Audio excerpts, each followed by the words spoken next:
આપણે સૌભાગ્યશાળી છીએ કે આપણી વચ્ચે પણ એવા જ યોગ્ય ગાઈડ, રાહબર, પથદર્શક આદરણીય ગીતાબેન ઉપસ્થિત છે કે જેમણે હજારો યુવાનોને સાચી દિશા બતાવી જીવનની દશાને બદલી છે. આ 15 જ વર્ષની યુવા વયે આપનું જીવન આ ઈશ્વરીય સેવામાં સમર્પિત કરેલ છે. આપે સ્પિરિચ્યુઅલ હેલ્થ તથા કાઉન્સેલિંગમાં MSc કર્યું છે.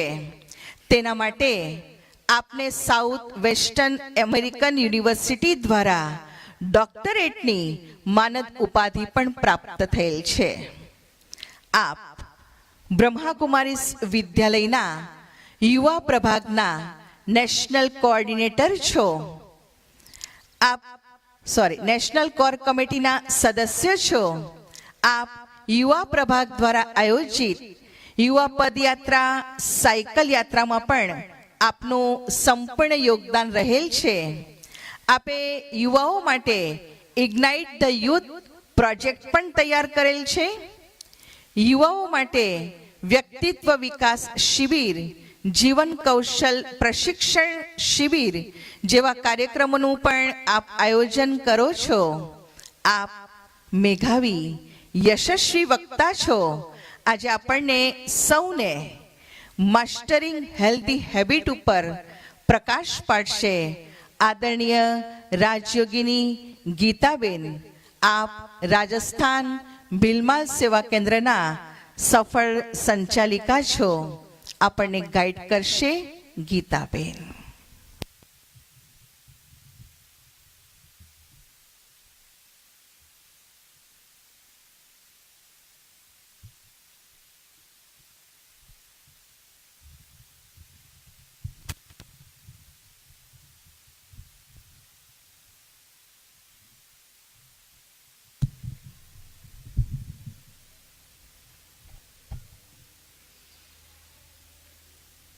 ओम शांति. एक बार सभी बोलेंगे ओम शांति. थोड़ा मुस्कुरा के बोलिए ओम शांति. सबसे अच्छी हेल्दी हैबिट है मुस्कुराना.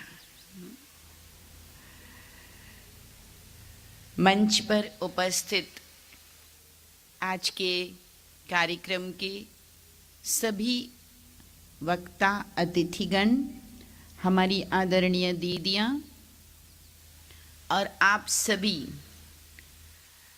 भारत का भविष्य ऐसे युवा शक्ति. कहते हैं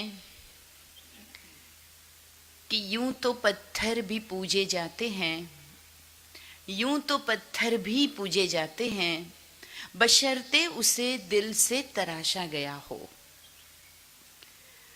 हर पत्थर की पूजा तो नहीं होती, परंतु जिस पत्थर को सही आकार मिलता है और उसे सही मुहूर्त में प्रस्थापित किया जाता है, उसकी प्राण प्रतिष्ठा की जाती है, तब वो पत्थर भी भगवान बन जाता है. हम सभी का जीवन भी जन्मते ही तो एक साधारण व्यक्तित्व के रूप में अवश्य होता है, परंतु जिस जीवन को सही आकार सही समय पर मिलने लगता है, वह जीवन आदर्श बन जाते हैं, पूजनीय बन जाते हैं, या दुनिया में अपनी यादगार छोड़ जाते हैं.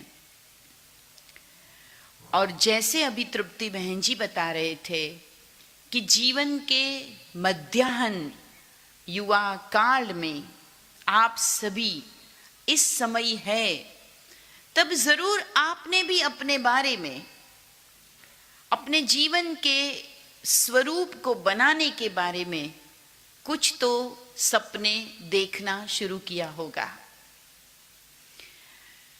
धरती पे हमारा आना और उसके बाद जो कुछ भी हमें माता पिता, घर परिवार का वातावरण मिलना, ये ईश्वर की देन कहो या किस्मत।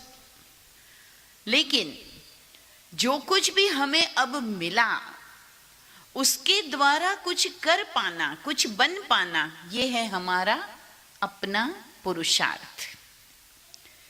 तो केवल जो प्राप्त हुआ है उसी को नहीं देखना है, लेकिन जो कुछ भी प्राप्त है उसमें से मुझे क्या बन जाना है, इस दिशा में सोचना ही जीवन है।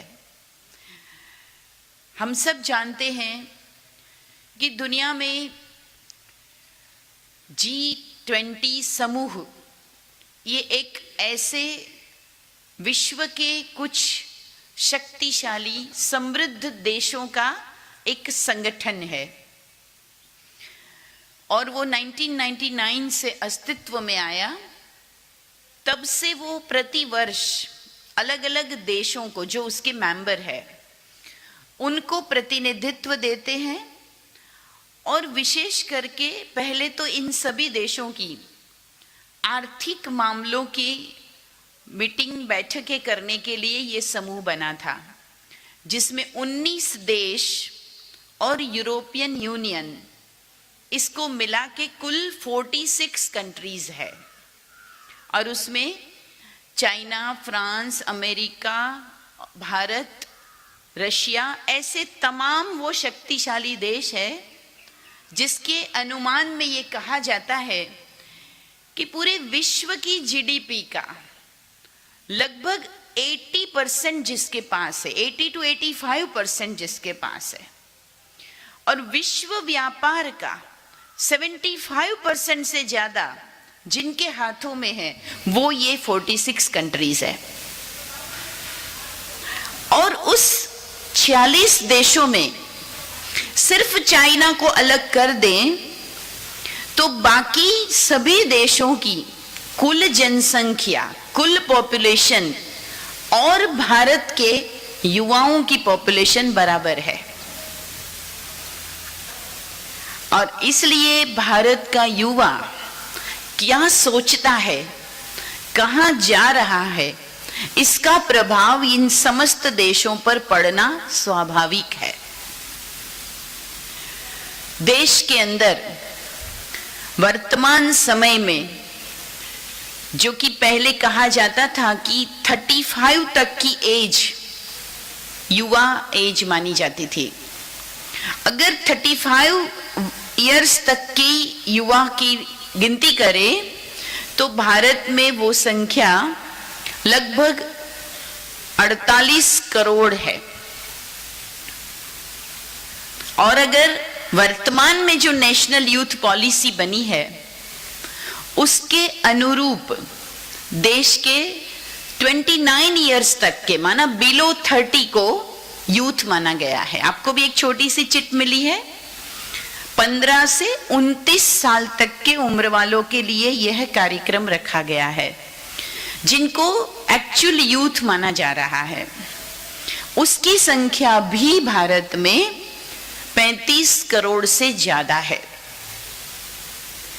और इसलिए देश की भी तरक्की या किसी भी पॉलिसी को जब निर्धारित किया जाता है तो बिना युवाओं के बारे में सोचे वो पॉलिसी बनाना असंभव है।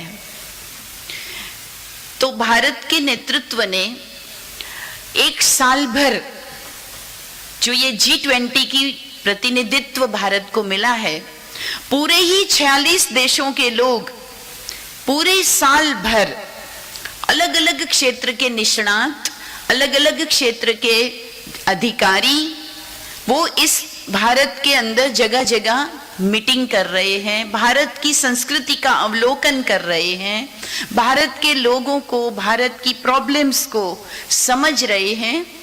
और उसके बाद सितंबर में इसका शिखर सम्मेलन भारत में होने जा रहा है, जिसमें इन सभी देशों के प्रमुखों की उपस्थिति होगी। और उसमें इन सारे सर्वे के आधार पर आने वाले समय में G20 समूह कैसे काम करे, क्या एक दूसरे का सहयोग करे, क्या नीतियां बनाएं, वो निर्धारित होगा। इसलिए हमारे नेतृत्व ने, हमारी भारत सरकार ने ये साल भर कुछ और भी ग्रुप्स को डिफाइन किया, जिसमें का विमेंस के लिए W20, सिविल सर्विसेज से जुड़े लोगों के लिए C20, अर्बन डेवलपमेंट के लिए U20 और युवाओं के लिए Y20, और सबसे बड़ा ग्रुप Y20 का है। उसमें कुछ 12 एंगेजमेंट्स ग्रुप बनाए हुए हैं जो इन हर कार्यक्रमों में जाकर के और युवाओं से मिलते हैं, संवाद करते हैं, युवाओं की अपनी तकलीफों को जानने की कोशिश करते हैं। देखिए, युवाओं से अपेक्षा बहुत है, आशाएं बहुत है, क्योंकि युवा ही होता है जो बच्चों के लिए सहारा होता है, प्रेरणा होता है और बुजुर्गों का सपोर्ट करने वाला होता है, घर की एक धुरी होता है, घर का मुख्य अर्निंग मेंबर होता है, घर के डिसीजंस में उसका बहुत बड़ा प्रभाव होता है। इसलिए युवाओं के बारे में सोचना और क्या विषय रखना, ये कितना मनोमंथन हुआ होगा। और इसलिए जो विषय रखा गया है, health, wellbeing and sports agenda for youth, कि इन 3 विषयों में युवाओं के लिए एजेंडा बने, युवाओं के लिए नीतियां बने। वैसे तो भारत में आपने ये सुभाषित जरूर सुना होगा, अयम निजः परो वेति गणना लघु चेतसाम उदार चरिता नाम तो वसुधैव कुटुंबकम। अयम निजः, ये मेरा है, ये तेरा है, ये गिनती छोटी सोच वाले लोग करते हैं, ये इस संस्कृत के सुभाषित में कहा गया है। लेकिन जो उदार दिल के लोग होते हैं वो सारे विश्व को अपना परिवार मानते हैं, और भारत ने हमेशा से विश्व को अपना परिवार माना है। और G20 का इस वर्ष का लोगो है one earth, one family, one world, वसुधैव कुटुंबकम। तो दुनिया देख रही है कि यह वो देश है जिस पर इतिहास भी बताता है कि सन 700 में मोहम्मद बिन कासिम ने भारत पर पहला आक्रमण किया था। तब से लेकर आज तक न जाने कितनी ही अलग अलग कौम, अलग अलग देश हमारे देश में आए। किस लिए आए बताओ भाई? कोई किसी के घर चोरी करने जाता है तो किसके घर में जाता है? किसी झोपड़ी को देख के जाता है कि अच्छे से बंगले को देख के जाता है? किस लिए जाता है भाई? कोई किसी को लूटने जाता है तो कभी सुना कि भिखारी को किसी ने लूट लिया, गरीब को किसी ने लूट लिया? किसको लूटते हैं भाई? जरूर जो रिच है, संपन्न है। तो भारत में मुगल आए, अफगानी लोग आए, पोर्टुगीज आए, अंग्रेज आए, न जाने कितनी प्रजातियां आई। वो सब किस लिए आए? क्योंकि सदा से भारत संपन्न था, इसलिए भारत को हम विश्व गुरु कहते थे। 18वीं सदी में जब इंग्लैंड में पहला स्कूल सिस्टम फाइनल हो रहा था कि स्कूल कैसा हो और कैसे बनाया जाए, क्या पढ़ाया जाए, वो नीतियां जब बन रही थी, तब आपको पता होगा कि भारत में उस समय 60,000 जितने गुरुकुल हुआ करते थे, और एक एक गुरुकुल में 50-60 विषय पढ़ाए जाते थे। और वो विषय भी ऐसे होते थे कि जब वो गुरुकुल से बच्चा पढ़ के बाहर आता था तो उसे नौकरी ढूंढने के लिए उस डिग्री सर्टिफिकेट लेकर कहीं घूमना नहीं पड़ता था, वो एक स्किल्ड पर्सन होके बाहर आता था। ऐसी यहाँ की शिक्षा पद्धति थी। किसी जमाने में विश्व व्यापार में अकेला भारत 18 से 20% हिस्सा रखता था, लेकिन अनेक प्रकार के आक्रमणों के बावजूद यह भी भारत का एक इतिहास रहा है कि भारत ने कभी भी चला के किसी देश पर आक्रमण कभी नहीं किया, क्योंकि हम फॉलो करते हैं वसुधैव कुटुंबकम की भावना को। हमारे लिए विश्व अपना परिवार है और यही भावना के कारण आज भारत के युवाओं को पुनः एक बार जब हम ये देखते हैं, वैसे तो दुनिया की चौथी अर्थव्यवस्था भारत है और एक मामले में तो हम सिरमौर हो गए अभी कुछ दिन पहले, जिसमें चाइना को पछाड़कर हम पॉपुलेशन में, जरूरी नहीं था पर उसमें जरूर हो गए। देश आजाद हुआ तब हम 34 करोड़ थे 1947 में, और इन 75 सालों की यात्रा में और कितना क्या बड़ा घटा पता नहीं, लेकिन हम 34 करोड़ में से 142 प्लस हो गए। 142 करोड़ आज हम हैं और दुनिया की हर देश की नजर, हर नीति की नजर आज भारत की ओर इसलिए भी है कि एक बहुत बड़ा युवा वर्ग है यहाँ पे। और ये युवा क्या है? विश्व के लिए आप एक ग्राहक है। वो आपको किस नजर से देखते हैं कि आप एक बहुत बड़ा मार्केट है, और इसलिए भारत के युवाओं के साथ जो कुछ भी हो रहा है, कुछ साजिशें भी हो रही है, उसको हमें समझना चाहिए। वैसे तो कहते हैं, अगर आपने गूगल में पढ़ा भी होगा, 2 फरवरी 1835 ब्रिटिश पार्लियामेंट के अंदर एक सेशन चल रहा होता है जिसमें लॉर्ड मैकाले को बोलने के लिए खड़ा किया जाता है, जो वहां का सांसद था, एमपी था। वो पिछले 1 साल से भारत में ईस्ट इंडिया कंपनी के साथ में दौरा कर चुका था और उसको वो प्रतिवेदन प्रस्तुत करना था कि आपकी भारत के लिए सोच क्या है और ब्रिटिश गवर्नमेंट को भारत में आगे क्या करना चाहिए, उसके लिए आपका आइडिया क्या है। और वो जब अपना प्रतिवेदन प्रस्तुत करता है इंग्लिश पार्लियामेंट में, ब्रिटेन की पार्लियामेंट में, तब वो ये बताते हैं कि भारत एक ऐसा स्वाभिमानी देश है जहां न तो कोई भिखारी है, न कहीं चोरी होती है, न कोई बच्चा अशिक्षित है और न किसी घर में ताला लगता है। और मैं अगर अपने अनुभव से 1 साल भर के भारत भ्रमण का सार बताऊं तो मैं यही कहूंगा कि भारत को जीतना मुश्किल ही नहीं, नामुमकिन है। ये किसने बोला था? लॉर्ड मैकाले ने 1835 में ब्रिटिश पार्लियामेंट में बोली हुई बात है।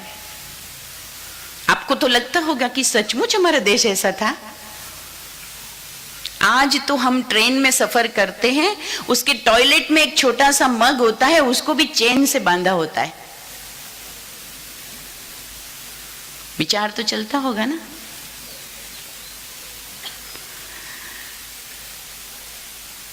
जहां तहां लिखा होता है जेब कतरों से सावधान, यात्री अपने सामान की सुरक्षा स्वयं करे। और ऑफ द रिकॉर्ड अगर एक बात जो सर्वे हुआ है कि भारत में करीब 2 करोड़ जितने भिखारी बसते हैं, और उससे भी ताज्जुब की बात यह है कि मोर देन 80% उस भिखारियों में युवा है, जो न अपाहिज है, कोई डिसेबल नहीं है वो, लेकिन चूंकि उनको ये व्यवसाय पसंद आ गया है। ये आज के भारत की तस्वीर है। तो लॉर्ड मैकाले ने जब ये बात कही कि भूल जाइए भारत को जीतना, आगे मत बढ़िए, ईस्ट इंडिया कंपनी के काम को रोक दिया जाए, लेकिन तब उस पूरी पार्लियामेंट ने कहा कि कुछ भी करो, जिसको कहते हैं ना साम दाम दंड भेद, लेकिन भारत को तो जीतना है, भारत के ऊपर तो राज्य करना है, क्योंकि सोने की चिड़िया था भारत। न जाने कितनी चीजें यहां से वहां चली गई है, ये हम सब जानते हैं। और तब उन्होंने एक प्रस्ताव रखा कि अगर भारत को जीतना है तो एक ही काम किया जा सकता है कि उनकी ट्रेडिशनल कल्चर से उनको दूर किया जाए और उनकी एजुकेशन सिस्टम को बदल दिया जाए। उनको इंग्लिश नाम का एक ऐसा हवा सामने डाल दिया जाए कि वो ये समझे कि अगर मुझे इंग्लिश और इंग्लिश लाइफस्टाइल नहीं आती है तो मैं बिल्कुल बैकवर्ड हूं। और ये काम हुआ। हमारे गुरुकुलों को धीरे धीरे बंद कर दिया गया और धीरे धीरे वो इंग्लिश मैकाले वाली एजुकेशन सिस्टम हमारे यहाँ पर आई। और उसके बाद जो जो होता गया वो सब आप पढ़ सकते हैं, जान सकते हैं। 1860 में कहते हैं बंगाल में, कलकत्ता में एक शराब की दुकान खुली थी। कोई नहीं जानता था शराब क्या होती है। 6 मास तक उस दुकान की रिपोर्ट जब मांगी गई तो केवल 2 ग्राहक उनको मिले थे 6 महीने में। लेकिन उन्होंने कहा कुछ भी करो, ये सिखाया जाए यहां। इट ड्रिंक एंड मेक मेरी, ये वेस्टर्न कल्चर का लोगो था, मोटो था। और हमारा लोगो क्या था? What is the idea of India? तेन त्यक्तेन भुंजिताः, त्याग करो और त्याग का आनंद लो, ये हमारी कल्चर ने कहा था।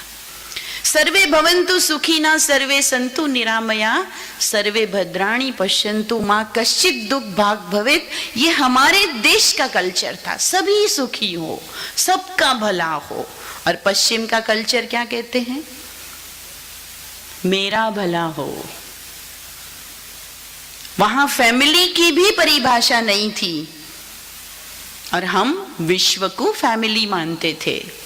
तो ये एक साजिश के तहत हमारे पास एजुकेशन बदला, ट्रेडिशंस बदलने की कोशिश की गई और धीरे धीरे हमारे जीवन में परिवर्तन ये होता चला गया। आज भी अनेकों शहीद हमें आजादी मिल चुकी है, लेकिन हमारा मानस उस वेस्टर्न प्रभाव से अभी तक भी पूरी तरह आजाद हो पाया है? हो पाया है? आज भी हम अपने ट्रेडिशनल पहनावे से, ट्रेडिशनल भोजन से, ट्रेडिशनल लाइफ सिस्टम से दूर है। आज भी किसी सभा में अंग्रेजी बोलने वालों के बीच में हिंदी बोलने वाला अपने आप को कहीं बैकवर्ड महसूस करता है। क्यों?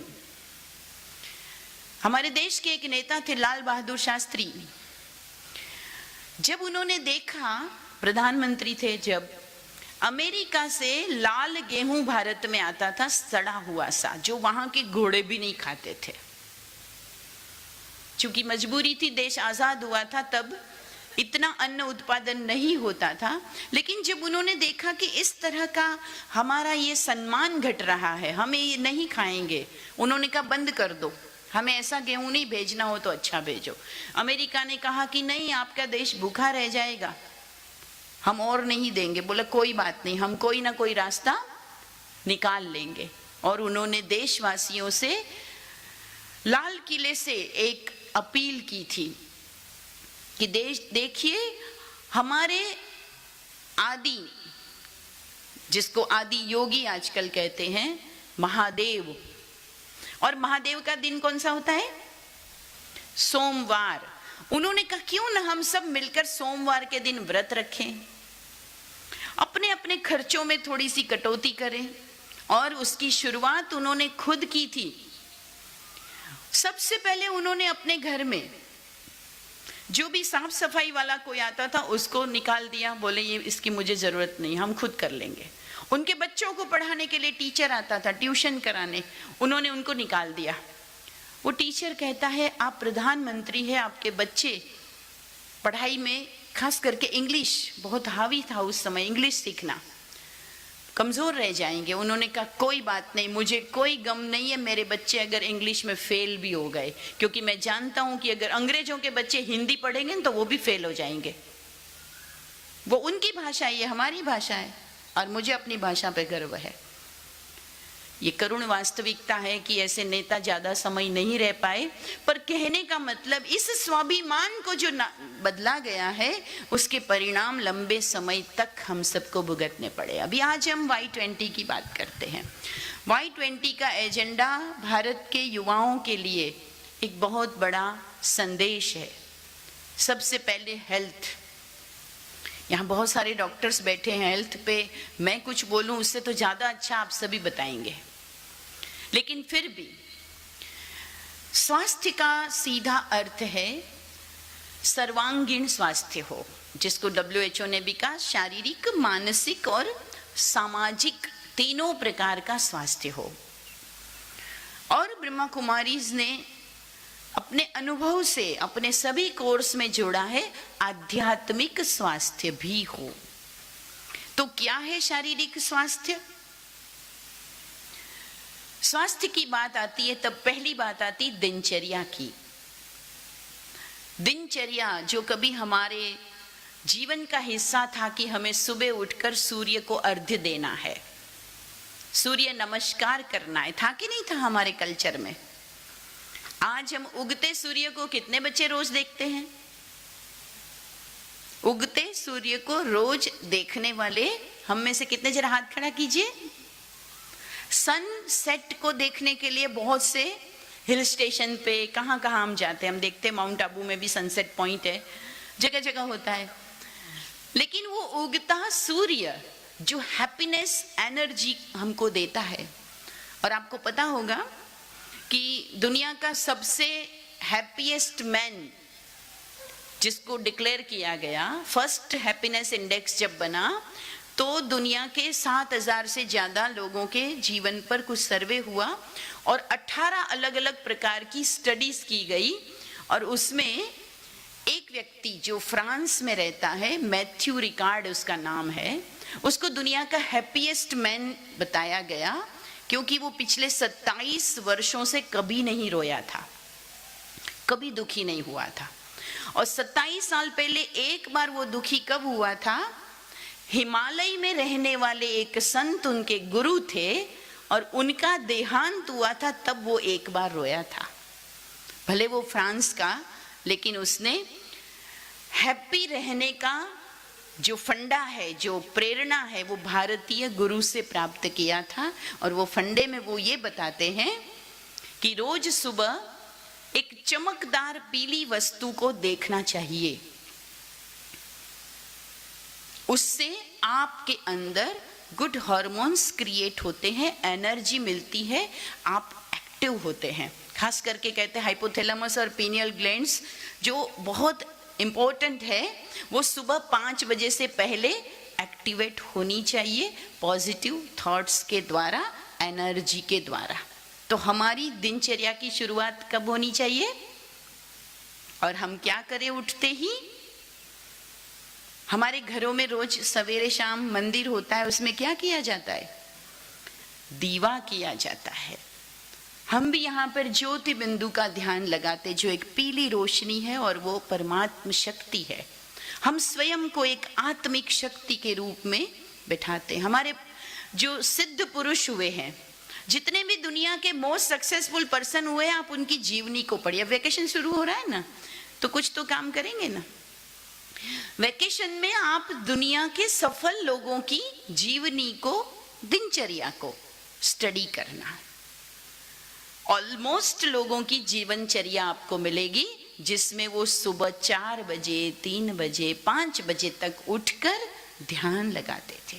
डॉक्टर APJ अब्दुल कलाम हो या श्रीमती इंदिरा गांधी, जिन्होंने भारत जैसे विशाल देश पर 18 साल तक एक लेडी होते हुए भी राज्य किया, उनका अगर कोई सीक्रेट था तो वो सुबह 4 बजे उठकर स्टडी करती थी, केवल 4 घंटा सोती थी।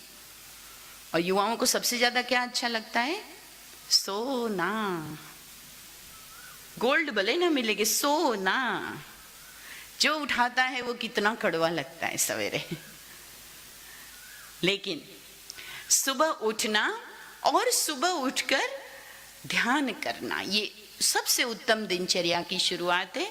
फिर कोई ना कोई फिजिकल एक्सरसाइज दिन में जरूर होनी चाहिए। आज क्या हो गया है, हम घंटों तक स्क्रीन टाइम हमारा होता है, कंप्यूटर पे काम कर रहे हैं, स्टडी कर रहे हैं तो बैठ के कर रहे हैं, और गेम भी आजकल तो खेल रहे हैं। तो कौन सा खेल रहे हैं ज्यादा? पबजी नाम आया इधर से, जवान पे रहता है। और उसमें हम केवल बैठे बैठे, आपको एक बताऊं, इतनी शर्मनाक बात लगती है। अभी अभी एक हमारे बहुत प्रसिद्ध आईटी के, हमारे आईटी सेल के इंचार्ज है, हैदराबाद में रहते हैं, उन्होंने एक बात बताई थी। लास्ट Y20 प्रोग्राम में ही ये चर्चा हुई थी। उन्होंने कहा कि साउथ कोरिया में सबसे ज्यादा ऑनलाइन गेम बच्चे खेलते हैं, और उस गेम में कहीं पर भी रुकावट ना हो, 15-15, 16-16 घंटे तक वो खेलते हैं। और ये आंकड़ा उन्होंने बताया कि वो सारे बच्चे डायपर पहन के बैठ जाते हैं। नेचुरल चीजों के लिए भी उठना न पड़े तो बाकी तो कोई चीज डिस्टर्ब कर ही नहीं सकती उनको। और इसलिए हम मैदान के गेम, इसलिए ये Y20 में स्पोर्ट्स को भी लिया गया है। मैदानी गेम, टीम के साथ खेलना, फिजिकली एक दूसरे से मिलना, थोड़ा पसीना बहाना, प्रकृति और मैदान मिट्टी के साथ खेलना, अनुभव करना प्रकृति का, ये सारा खेलों का हिस्सा या एक्सरसाइज का हिस्सा था, वो आज हमने कम कर दिया है। तीसरी चीज होती है भोजन। हमारा भोजन कैसा हो, तो जो डाइट हम लेते हैं वो बड़ा बैलेंस डाइट हो। आजकल हम स्वाद के आधार पे कई चीजें लेते हैं ना, और बच्चों को ज्यादा क्या पसंद आ रहा है अभी, अगर मम्मी 4 दिन तक रोज वही रोटी सब्जी खिला दे तो 5वें दिन तो कहेंगे जोमेटो, स्विगी, है ना। बल्कि रोज, कई बच्चे तो डेली मम्मी ने बनाया पसंद है, ऑर्डर करता हूं, घर बैठे डिलीवरी। ये भारत देश की बहुत बड़ी विडंबना है कि शायद पुस्तकें घर बैठे मिले ना मिले, लेकिन स्विगी और जोमेटो वाले जरूर आ जाते हैं। आपके घर में बिजली रिपेयर करने वाले जल्दी पहुंचे ना पहुंचे, लेकिन ये जरूर पहुंचा देते हैं। और ये फास्ट फूड और जो भी चाइनीज है, वो चीजें जो स्वाद के लिए अगर हमको पसंद आ भी गई है, लेकिन आपको जरा विचार करना है कि आपका पेट किसके लिए बना है। पुराने जमाने के लोग कहते थे मोटा खाओ मोटा कपड़ा पहनो। ये नॉर्थ में एक कहावत है, मोटा अनाज। आजकल आपको पता होगा हमारे देश में 2023 को मिलेट्स ईयर घोषित किया गया है, उसको मोटा अन्न कहते हैं। तो हमारे देश के मोटे अन्न को, जिसकी अभी हमारे एक ट्रेनिंग थी, दीदी भी हमारी उस प्रोजेक्ट में है, उसमें बताया गया था करीब 19 से 20 प्रकार का मोटा अन्न है। मेरे को नहीं लगता यहाँ पर बैठे हुए किसी को उन 24 के 24 मिलेट्स की लिस्ट भी पता हो। इतने प्रकार की हमारे देश में उगने वाली चीजें और जिसके अलग अलग बेनिफिट्स थे, ज्वार, बाजरा, रागी, इस तरह की कई चीजें। लेकिन आज हम उसको भूल के मैदा और बेसन और उसके पीछे, जिसमें फ्राई अनेक प्रकार के ऑयल और शुगर और फ्रिज्ड किया हुआ रखे हुई चीजें। मैंने एक बार एक होटल के मालिक को पूछा था, हम वहां पर कुछ काम से रुके थे, तो वो अपना टिफिन खोल के खाना खा रहे थे। मैंने बोला ये होटल आपका है? बोले हाँ। तो मैंने कहा आप? बोले घर से मंगाता हूँ खाना। वो वहां बैठ के अपना घर का खाना खा रहे थे। तो मैंने बोला क्यों?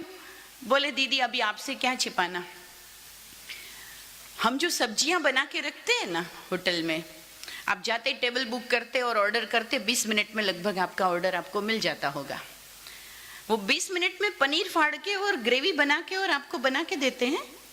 तब तक वो दूध भी मंगा लेते हैं, फ्रेश होता है, सब कुछ होता है। उन्होंने कहा लगभग 40 दिन तक हम सब्जियां रखते हैं बनी हुई सब्जियां 40 दिन तक होटल में रहती है। जब भी कोई आया उसको तड़का लगा के, छौंक लगा के दे दिया जाता है। लेकिन फिर भी हम मम्मी के हाथ का बड़े प्यार से बना हुआ साफ कर करके धो करके मम्मी सोच सोच के बनाती, मेरे बेटे को ये पसंद आएगा, ऐसा पसंद आएगा, वो छोड़ के वो 40 दिन तक फ्रीजर में रखी हुई चीज खाने के लिए शान समझते हैं। बर्थडे पार्टी तो होटल में ही होनी चाहिए। मेरे दोस्त क्या कहेंगे, घर का खाना खिलाया, हो गया है ना। तो भोजन आपका कैसा हो। प्राचीन समय में हम लोग जो खींच खाते थे, राजस्थान में आज भी गांवों में बाजरा या गेहूं को जो मोटा होता है पिसा हुआ, उसको केवल भाप के और उसमें घी दही कुछ भी डाल के खाते थे। आज भी आपका B12 कभी कम नहीं होगा, इतनी अच्छी वो चीजें हैं, बना के रखी जाती है, कोई ऑयल नहीं, कुछ भी नहीं। लेकिन इस तरह की चीजें आज हमारे भोजन में नहीं। हम फ्रूट्स और वेजिटेबल्स में भी बहुत चूजी होके बच्चे खाते, ये सब्जी पसंद नहीं, वो पसंद नहीं। और जब आप होटल वगैरह में खाते हैं तो आपको पता नहीं कि वो किस तरह की वहाँ पे हाइजीन या उसकी क्लीनलीनेस होती है, आपको तो मालूम नहीं पड़ता है। तो भोजन हमारा बैलेंस्ड हो और समय पर हो। और खास करके जब आप कंप्यूटर पे हैं तब उसके साथ साथ आप भोजन ना करें। भोजन करते समय टीवी देखते हुए भोजन ना करें। लेकिन ये अमूमन घरों में देखा जाता है कि ये आदत भी हम सब की लगभग बनी हुई होती है। कहते हैं कि जब आप कीपैड पर काम करते हैं तो आपकी अंगुलियों में उतने बैक्टीरिया होते हैं जितने आपके लेट्रिन की शीट पे होते हैं। और उसी हाथों से हम साथ साथ भोजन भी कर रहे होते। ये भी एक हेल्दी हैबिट में से आपको एंटी हेल्दी हैबिट मान लेना चाहिए। तो भोजन का सही तरीका हो, 3 टाइम फ्रेश ताजा भोजन हम करें, प्यार से करें। और यहाँ कुछ माताएं भी बैठी है, आप भोजन को भी परमात्मा की याद में पवित्र भाव से बनाते हैं तो वो भोजन भी और ज्यादा शक्तिशाली बनता है। केवल स्वाद के लिए नहीं खाना है, भोजन के साथ साथ आपके अंदर एनर्जी भी आती है। तो अच्छी भोजन की हैबिट्स हो। और चौथा है अच्छी नींद हो। नींद समय पे हो और अच्छी नींद हो। अधिकतर क्या होता है, हमारी नींद को कौन सबसे ज्यादा ले लेता है? कौन ले लेता है? धीरे से मत बोलिए, प्यार से बोलिए। यस,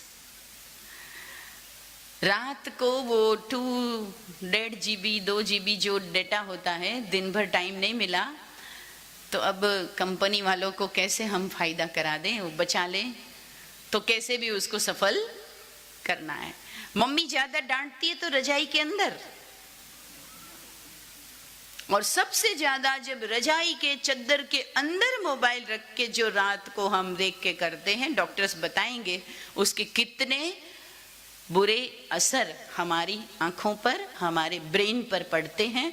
और फिर हमारी नींद प्रॉपर समय पे जो हम नहीं करते, समय पे फिर उठ नहीं पाते, और इस कारण भी ये साइकिल पूरा गड़बड़ा जाता है। और इस साइकिल को सही रखेंगे तो आप जीवन में बहुत कुछ करेंगे। तो आपको सही नींद करनी है। कभी कभी कई कहते हैं कि फ्री है ना सब कुछ, फ्री डाउनलोड, फ्री ये फ्री वो, लेकिन आपको एक बात बताएं कि आज की दुनिया में फ्री कुछ भी नहीं है। आप जिस मोबाइल के अंदर जो काम कर रहे हैं वो सारा कहीं ना कहीं रिकॉर्ड किया जाता है, और आर्टिफिशियल इंटेलिजेंस के द्वारा उस आधार पे आपके घर तक, आपके एरिया में, आपके मोबाइल पर, आपके इंस्टा, फेसबुक, सब पे वैसी ही चीजों की मार्केटिंग होती है, एडवर्टाइजमेंट आती है। आपने कभी अनुभव किया होगा। जस्ट आपने एक चीज को सर्च किया कि मुझे एक लैपटॉप लेना है, मुझे एक जूता लेना है, थोड़ा सा सर्च किया और छोड़ दिया फेसबुक पे, लेकिन उसके अगले 2, 3, 4, 10 दिन तक आप जो भी सोशल मीडिया ओपन करेंगे उसमें सामने जूता दिखाई देगा। कैसे पता चला उनको? कहां से पता चला? आप सबका डेटा चोरी हो रहा है। आपने कितने बजे क्या सर्च किया, कितना सर्च किया, वो सब कुछ कहीं ना कहीं कोई यूज कर रहा है। फ्री नहीं है, इसलिए कहते हैं कि आप मोबाइल को यूज नहीं कर रहे हैं, लेकिन मोबाइल के थ्रू दुनिया की बहुत मल्टीनेशनल कंपनियां आपको यूज कर रही है। एम आई राइट? कितने लोग मानते? जरा हाथ खड़ा कर दें। तो हम आज से क्या करेंगे?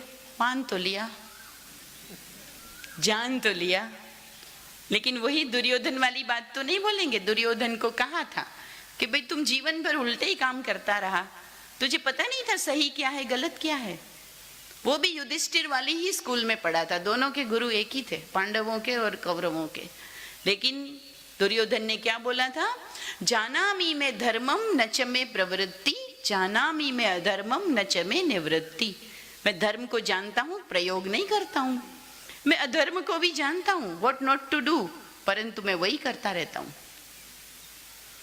तो जो हम जानते हैं फिर भी छोड़ते नहीं है, जो हम नहीं जानते हैं, जिसके बैड इफेक्ट है हमारे ऊपर, वो हम जानते हुए भी उसका प्रयोग कर लेते हैं, तो हमें क्या कहा जाएगा? क्या कहा जाएगा? पांडव या कौरव? बताइए, खुद को हम क्या टाइटल देंगे? दुर्योधन या युधिष्ठिर? बताइए, कौन कौन अपना नाम दुर्योधन रखना पसंद करेगा? मैंने आज के टाइम में किसी का नाम सुना नहीं है दुर्योधन। देखो, जिस नाम को माताएं अपने बच्चों पर रखना नहीं चाहती है, उनके कर्मों को हम फॉलो क्यों करेंगे? ये देश रामकृष्ण का देश है, जिसपे हमें इतने ऊंचे आदर्श मिले हैं। उन आदर्शों पे चलने की हमें प्रेरणा लेनी है। हमें अपनी संस्कृति से जुड़ना है और संस्कृति के अनुसार वस्त्र भी पहनने हैं। वस्त्रों की भी बात करें तो हमारे यहाँ पे कॉटन था, खादी थी, खुले वस्त्र थे, धोती कुर्ता था। ये सब हमारे यहाँ की तीनों प्रकार की मौसम के लिए अति अनुकूल वस्त्र हुआ करते थे। लेकिन आज क्या हो गया है? 44 डिग्री टेम्परेचर है, लेकिन मुझे तो वही मोटा जीन्स पहन के, बढ़िया सी जैकेट पहन के और मैरिज में डांस करना है। हम उसमें भी विपरीत चीजों को अपना रहे हैं। ये हमारे श्वेत वस्त्र परमात्मा ने हमको यूनिफॉर्म के रूप में दिए हैं। इसके बहुत फायदे हैं, सिंप्लिसिटी ही नहीं, लेकिन उसका शारीरिक रूप से भी हमें बहुत बेनिफिट मिलता है, इससे शांति का अनुभव होता है। तो हम भी अपनी संस्कृति के साथ जुड़े। हम मंदिरों में जाते थे, कभी था पीले कपड़े पहन के जाना है, सफेद वस्त्र पहन के जाना है। ये सबके पीछे हमारी अच्छी हेल्थ और हमारी तरक्की की बातें थी। लेकिन आज अगर ये बात कही जाती है तो मम्मी पुरानी बातें मत करो। आप सभी आउट ऑफ सिलेबस बातें करते हैं, पुरानी समय की बातें करते हैं, ऐसे करके हम उनको बंद कर देते हैं। तो हेल्थ और उसके बाद मेंटल हेल्थ, मानसिक स्वास्थ्य, जिसमें इमोशन से हमारी भावनाएं हैं। आप लोगों को 2008 का आईपीएल का एक किस्सा याद होगा, जिसमें भारत के 2 क्रिकेटर जो अलग अलग टीम से खेल रहे थे और उनके बीच में, मैदान के बीच ऐसा कुछ हुआ था कि दोनों को क्रिकेट खेलने से छुड़वा दिया गया था कई वर्षों तक। डू यू नो कौन कौन थे? हरभजन सिंह एंड श्री संत। दोनों ही भारतीय, लेकिन अलग अलग टीम में ऐसा भिड़ गए, इस तरह का अपने इमोशन को अपने मैनेज नहीं कर पाते। एक गलती, जब वो अपने कैरियर में टॉप पे खेल रहे थे, लेकिन चूंकि मन को कंट्रोल नहीं कर पाए, स्वभाव को कंट्रोल नहीं कर पाए, तो अगले कई सालों तक उनका प्रतिबंध लग गया कि वो नेशनल इंटरनेशनल क्रिकेट नहीं खेल सकते। सोचिए, कभी कभी आप थोड़ा सा गुस्सा कर लेते हैं, कितना बड़ा नुकसान हो जाता है। थोड़ी सी लापरवाही कर लेते, जिंदगी का सबसे इंपॉर्टेंट इंटरव्यू हो और आप आलस कर लेते हैं, उठ जाऊंगा, नहीं पहुंचते, फिर आपको क्या होता है? पश्चाताप होगा कि नहीं? तो हम अपनी मन को, अपनी अच्छी आदतों के मास्टर बने। मानसिक हेल्थ ही है जो शारीरिक हेल्थ का भी बहुत बड़ा आधार है। ये अभी सभी डॉक्टर्स कहने लगे हैं। जब भी आप डॉक्टर के पास जाते हैं तो कहते हैं ना, खुश रहो, टेंशन मत लो, ठीक हो जाओगे। दवाई जरूर लेनी है आपको, लेकिन टेंशन नहीं लेना है। तो टेंशन से क्या हो रहा है? तकलीफ छोटी है, लेकिन वो अनेक गुणा हो जाती है। ये टेंशन क्या है? ये तनाव वो विष है जिसने आज मनुष्य के सुख शांति चैन को खत्म कर दिया है। बहुत से बच्चे स्ट्रेस में हैं। यूनेस्को ने कहा है दुनिया के 72% बच्चे स्ट्रेस में हैं। भारत में आईटी प्रोफेशनल से जुड़े हुए 27% युवा डिप्रेशन में कभी ना कभी अनुभव खुद को कर रहे हैं। और उसके रिजल्ट में कहते हैं भारत का आंकड़ा हर 3 सेकंड में एक व्यक्ति सुसाइड कर रहा है। जब तक ये प्रोग्राम पूरा होगा ना तो 2.5 घंटे में न जाने कितने युवाओं ने अपनी जिंदगी समाप्त कर दी होगी। जब जीवन का सूरज उगा हुआ है, सामने इतनी चांस है, उस वक्त युवा सुसाइड क्यों कर रहा है? क्योंकि वो एजुकेशन तो प्राप्त कर लेता है, डिग्री तो प्राप्त कर लेता है, अपने फिगर का उसको ध्यान है, अपनी ब्यूटी का उसको ध्यान है, अपने को फिट कर रहा है, लेकिन मन को, भावनाओं को, परिस्थितियों के सामने एडजस्ट नहीं कर पाता है। इसीलिए आज जितनी फिटनेस की, एजुकेशन की जरूरत है, उतनी ही मन की शक्ति को बढ़ाने की भी बहुत बहुत जरूरत है। इसलिए मेंटल हेल्थ सबसे इंपॉर्टेंट है। आपका थॉट कैसा है, आप कैसा सोचते हैं, हर परिस्थिति में आप कितना जल्दी रिएक्ट करते हैं। इसलिए रिएक्शन नहीं करो। आजकल बच्चों को कुछ भी बात बोलो, नहीं, सीधा नहीं, रिएक्ट करते हैं। लेकिन देखूंगा, सीखूंगा, ट्राई करूंगा, देखता हूं, जरूर, ये होता है आपका प्रोएक्टिव तरीका। तो हम रिएक्टिव नहीं, प्रोएक्टिव बने। कोई भी चीज आज अच्छी नहीं लग रही है, लेकिन आपको इसलिए करना है क्योंकि उसकी मंजिल अच्छी है, उसका अंत अच्छा है। तो अंत को ध्यान में रखकर काम करें, शुरुआत करें, सिस्टमेटिक काम करें। आज बहुत से लोग हैं जो टाइम पे पाबंद नहीं होते हैं, और जब तक हम टाइम पे कोई काम मैनेज नहीं करते तो अंत में टेंशन आता है। आप प्रायोरिटी सेट कर दे, पहला कौन सा काम, दूसरा कौन सा काम, शाम तक कौन से काम करना है। सुबह अपना प्रोग्राम बना ले, शाम को चेक करे कौन से काम रह गए, कल करूंगा। अगर ऐसे सिस्टमेटिक हम अपना मन को रखेंगे, मन की चर्या, दिन की चर्या की तरह, तो कभी भी आपको तनाव नहीं होगा। लेकिन देखा गया है इनकम टैक्स पे करने वालों की भीड़ सबसे ज्यादा कब होती है? लास्ट के 10 दिनों में। ऐसे ही बच्चे भी सबसे ज्यादा पढ़ाई और टेंशन कब लेते हैं? कब लेते हैं? 1 वीक सीरीज, है ना। टेक्स्ट बुक तो छोड़ो, गाइड भी छोड़ो, है ना। अब तो क्या पढ़ा जाता है? 1 वीक सीरीज। और 1 वीक सीरीज में सारा सिलेबस खाली क्यों कि पास होना है, और कुछ तो चाहिए ही नहीं। केवल नंबर के लिए, मार्क्स के लिए पढ़ना है, और कंपटीशन है। इसी वजह से हम तनाव में आ जाते हैं। शिक्षा हमें केवल मार्क्स के लिए नहीं पढ़नी है, लेकिन बहुत अच्छी मोरल उसके अंदर हमें सीखने को मिलती है। इस तरह से अपनी पूरी टेक्स्ट बुक को हमें न्याय देना चाहिए।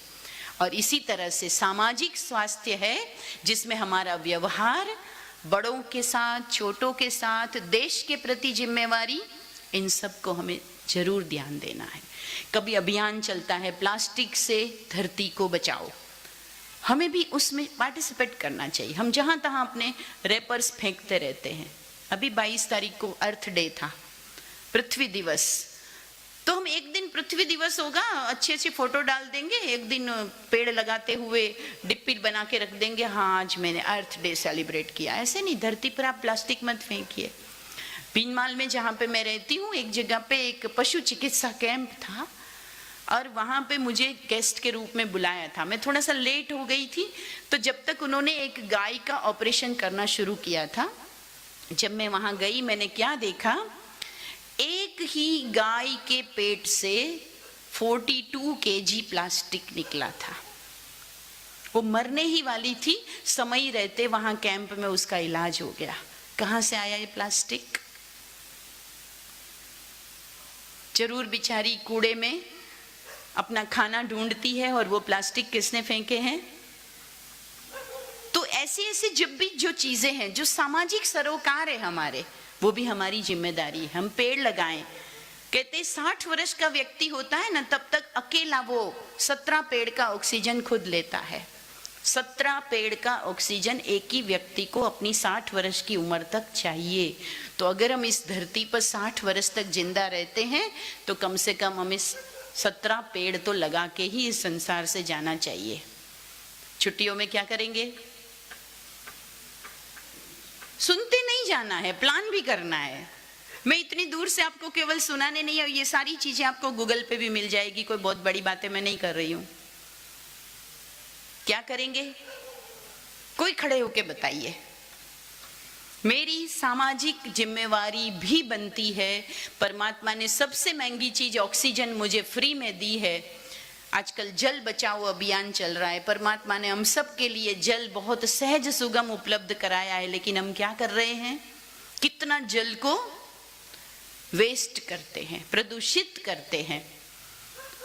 आज नशे में इंसान बच्चे डूब रहे हैं।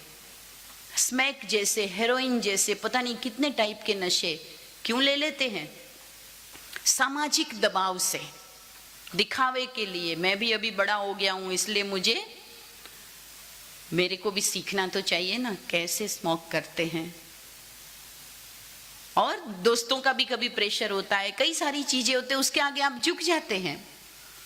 और ये स्मोकिंग, ड्रिंकिंग, अनेक प्रकार के अन्य जो एडिक्शन है, इससे हम न केवल अपना लेकिन समाज के वातावरण को भी नुकसान करते हैं। दिल्ली जैसे शहर में रहने वाला व्यक्ति कहते हैं प्रतिदिन खुद सिगरेट नहीं पीता, फिर भी कम से कम 4 सिगरेट जितना नुकसान तो हर एक व्यक्ति को हो ही रहा है। इतना पॉल्यूशन फैला हुआ है। तो हम जरूरत से ज्यादा गाड़ियों का इस्तेमाल न करें। कई सारी चीजें हम कर सकते हैं। युवा है हम, कहते हैं समय की धारा को मोड़ देता है युवा, देश की तस्वीर को बदल देता है युवा। इतिहास पढ़ता ही नहीं, इतिहास लिख देता है युवा। तो हम क्या करेंगे? सबसे बड़ा प्रश्न अपने आप से अब ये पूछना, मैं क्या करूंगा? और यही प्रश्न पूछना माना ध्यान में बैठना, खुद से बात करना, ईश्वर से पूछो, प्रभु तुमने मुझे जीवन दिया है, ये जीवन को मैं कैसे जीऊं? जीवन जीने की कला क्या होनी चाहिए? क्या बेस्ट वे है जीवन को सफल करने का? यूं ही एक दिन तारीखों में हम खत्म हो जाएंगे, फोटो में माला लग जाएगी, बस इसी के लिए आए थे हम। मिटा दे अपनी हस्ती को अगर कुछ बनना चाहता है, क्योंकि दाना खाक में मिलकर ही गुले गुलजार होता है। तो हमें भी अपने आप को लगा देना है, झोंक देना है इसी उम्र में कि हम कुछ बन जाएं और देश और दुनिया को कुछ दे पाएं। इसीलिए किसी ने कहा है, सितारों से आगे आसमां और भी है। कवि इकबाल ने कहा है, सितारों से आगे आसमां और भी है, अभी जिंदगी के इम्तिहान और भी है। तू शाही है, परवाज काम है तेरा, तेरे वास्ते आसमां और भी है। जिंदगी में कभी निराश नहीं होना, चाहे फेल हो जाए, चाहे ब्रेकअप हो जाए, चाहे धन चला जाए, चाहे हेल्थ खराब हो जाए, चाहे फ्रैक्चर हो जाए, चाहे कुछ भी हो जाए। दुनिया के सबसे बड़े साइंटिस्ट स्टीफन हॉकिंस सालों तक व्हील चेयर पर थे। उनके 1 या 2 अंग काम कर रहे थे और उन्होंने बहुत बड़ी बड़ी इन्वेंशन जारी रखी थी। कुछ भी हो जाए जीवन में, याद रखो बहुत से और रास्ते हैं। हिम्मत कभी नहीं हारेंगे, हौसला कभी कम नहीं करेंगे, निराश कभी नहीं होंगे। तो ये आज के कार्यक्रम की यह प्रेरणा आपके लिए यादगार रहेगी और कार्यक्रम की सफलता होगी। धन्यवाद। ओम शांति।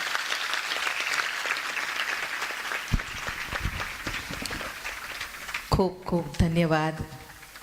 સુંદર શબ્દોની અંદર આપણને સર્વને સારી આદતો, ખરાબ આદતો શું છે, સારી આદતોને જીવનમાં ધારણ કરવા માટે આપણને સર્વને પ્રેરિત કર્યા. એ બદલ આદરણીય બેનનો ખૂબ ખૂબ આભાર. આપણે બધા જ ઈચ્છીએ છીએ કે આપણા જીવનની અંદર આવી સારી આદતો, સારી ટેવ એનો સંચાર થાય, પણ આપણી પાસે તાકાત નથી. એ તાકાત આપણને પ્રાપ્ત